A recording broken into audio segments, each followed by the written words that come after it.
Não adianta nem tentar me esquecer. This is Zach Farmer, And this is Zack Smithey. and this is Dorm Room Entertainment.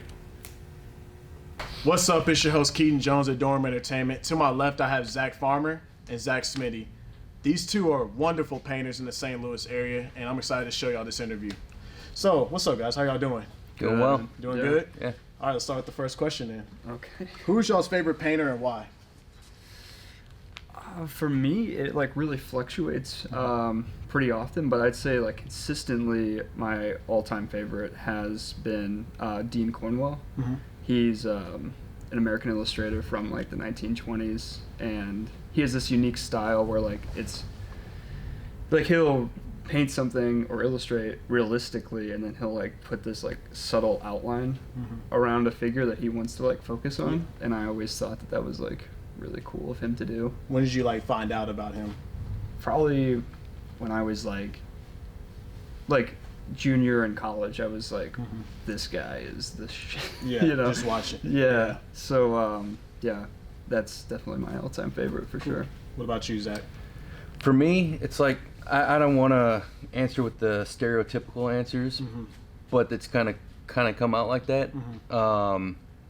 Picasso Okay. and Leonardo da Vinci, and it's not necessarily because of what they did, but how they did it. They were inventors. They worked in many different styles. They weren't just that artist that had that thing that they did their whole life. Okay. I think I would be bored to death if I had to choose one thing and just keep doing that. Yeah, because then all your artwork would be on like that one thing. Yeah. Exactly. And I can't do that. So like I admire the life of their work. Okay. So when did each of you start like painting? Like getting into it like as a kid? When did you start knowing like this is what you want to do?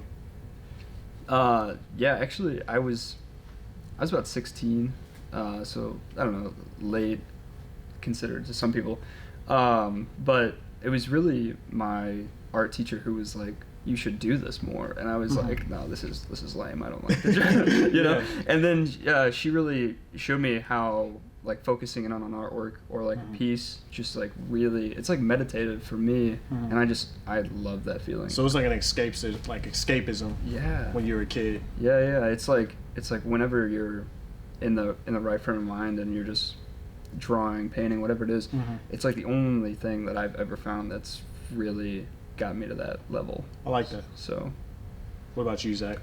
For me, it's been something that's been happening as far back as I can remember. As you know, as soon as I could hold a mark making utensil or make sculptures in the backyard out of like sticks and mud. I didn't know at the time I was making art, and I didn't know growing up that art was something like a career. I just knew that I always liked doing it. My grandma was a professional painter, so into elementary school, she would set up still lifes in the middle of the kitchen counter, and we would both paint it from opposite sides of the table. And then afterwards, I was getting like college level critiques over my work and comparisons with a professional right next to me. From your grandma or? Yeah. Okay. So like I didn't even know, like I was kind of let down later in life, in like middle school and high school, that I still hadn't reached that level of critique and teaching. But yeah, it's just something that I've always done. Yeah, I like that.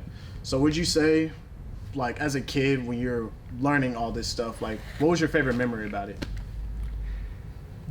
It was. It wasn't about like the product. It was about being in the moment. It was not the destination, but the journey. Okay. So like, time I like just that. disappeared. Like I would be in my room all day, every day, and not really realize like, oh, it's night already. Mm-hmm. That's not to say that I didn't go outside and play sports and all that. I'd Mm-hmm. like to do all kinds of stuff, but when I was in the moment making art, everything else disappeared. I like that. What about you, Zach? Yeah, I mean, it's pretty similar. I mean, I had a lot of like I was saying, just moments where I'm like, where am I? You know? Yeah, exactly. So like, but of course, like I love doing a whole bunch of other stuff too. Mm-hmm. So yeah. Okay.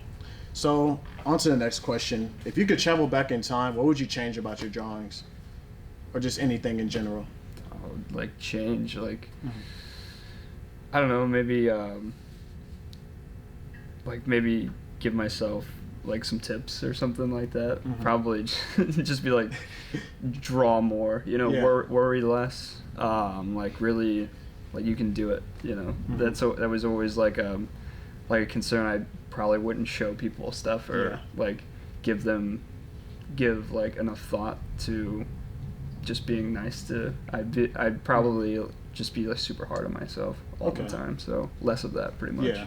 What was your first drawing that you ever like drew in your room, or just do you even remember? Yeah, I mean, when I was younger, I gave my mom like a drawing of like animals. Like I love to draw animals, Okay. and like nature scenes have always been like my thing. Mm-hmm. And so I always remember like there was like a drawing of a rabbit like on the fridge when I was younger. Okay. Yeah. So you don't want to put the magnets up. Right. Yeah. I like that. What about you, Zach? You know, I thought that maybe I would tell myself to be more serious when I was younger Mm-hmm. and maybe to study harder. But this life arc that has brought me to this point is made up of the times that I wasn't so serious and all of the playing that I did when I was young. I think that was important.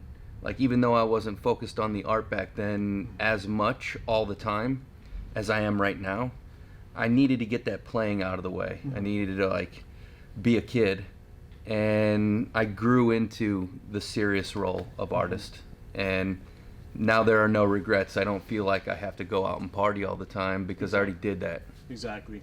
You're already at that point in your life where like, just keep it going forward. Like you're trying to grow from that. Yeah, Exactly. So do you have like a lot of nostalgia when it comes to like old paintings that you see? You know, when I was first starting out, like being serious, when I was really starting to get good, skillful, and people were asking me if they could buy my work, I would be kind of scared. Like I didn't want to. Like these were my children. I wanted to hoard all of them. And the first few sales were like bittersweet because like I got some cash, but I don't have that art anymore, and I felt like a little empty inside. But that emptiness drove me to make a lot. Exactly. And like that, I think, was the spark that lit the fire that like now I'm like make, sell, get it out there. I want other people to experience my art too. Exactly. And I didn't think about that. It's kind of like giving them up for adoption. Yeah, It's like yeah, for sure. taking it away. Yeah. So I'll get into the final question here. What do y'all think about Picasso? I know you already spoke on it a little bit, but what do you think? I mean, yeah, like I totally agree with Zach. He's an amazing inventor and just a well-rounded guy. I think they're really interesting that. So I have another like background in art history as well, and so like just knowing a little bit about like his life has always been interesting to me personally because he was one of those guys that like really took an idea like cubism or like his style of painting and like really ran with it and marketed it and like made it to be this global phenomenon. Exactly. And so like Picasso as a person like was incredibly intelligent, so I really like him. I like that. Yeah. Yeah, whether or not you like his work personally, you still have to admire his work ethic and Oh, yeah. The barriers that he broke down with his new types of art. Yeah. Exactly. I like that. All right, we're going to transition to the fan questions here, so stay tuned.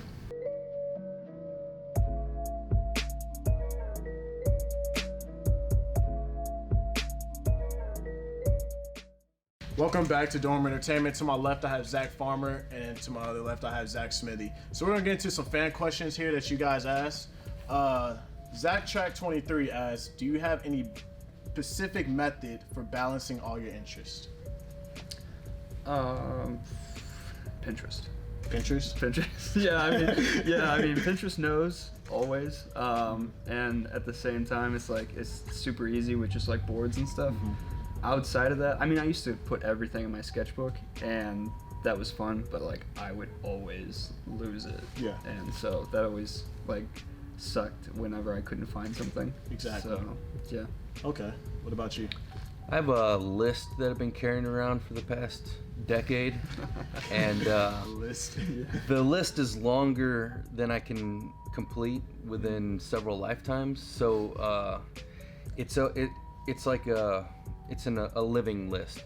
It's continually being reprioritized. So it's like, okay, like what was important enough. Like this page is full. I have to reprioritize what is important enough to make it onto the next page. Yeah. And then, so I never really know what I'm going to be working on 6 months out, a year out. It's like, I'll know when I get there. Is it like a bucket list? Kind of like if well, you're it's drawing so like what you want to do? It's like short-term, medium-term, and long-term list. Okay. So like things I want to achieve in the long term, things I got to do this week, today. So yeah, it's like I have to balance. Okay, what clients do I have to work for that want custom commissions right now? Exactly. And okay, that's what I'm working on right now. Once I finish that up, I've got this list of things that I want to try out. So I'll go over here and mess around that list. So that's why you like see like me hopping around from one thing to another and the diversity in my work. What inspires you? Oh man, like daily, I am really inspired by like other people's artwork. I would say like seeing other people succeed and being around others who like really enjoy artwork is probably the most inspiring for me. But like as an artist, what's most inspiring is just like knowing like the potential for art. Like I see like past people who have like really been successful, and that's really inspiring. Just knowing that hard work and determination can lead to something amazing. I like that. What about you? I know that like everything that I see and experience influences who I am and what I do, but I don't consciously look for inspiration in others or in things. For me, like I used to growing up, I used to look for inspiration. I can't, like I need some inspiration. But now, not to put down any other artists, but it's just a personal, it's just the way I work. I feel that from my own experience, inspiration is for amateurs. And I'm mostly speaking about myself as an amateur, because other people can use inspiration as a tool. But like, for me, like every day, it's time to get to work. Like, I don't need inspiration. I got my list. Go to the list and get to work. Yeah, I like that. So what's your goal for 2019? Real quick goal. I've got this massive sketchbook that's 1,000 pages that I absolutely have to finish by the end of 2019. Gonna finish up a container home that my crew is building in St. Louis. Start another one in Chicago, and I've got a few others on the back burner. Once I get a little bit more money saved up, I'd also like to reinvest in my art into bigger projects, and I'd like to start building some of my airplane models that I've been working on, like not model airplanes, but ones that I can actually fly. Okay. Yeah. Well, thank you again for helping me with this interview. Oh yeah. It's Dorm Entertainment.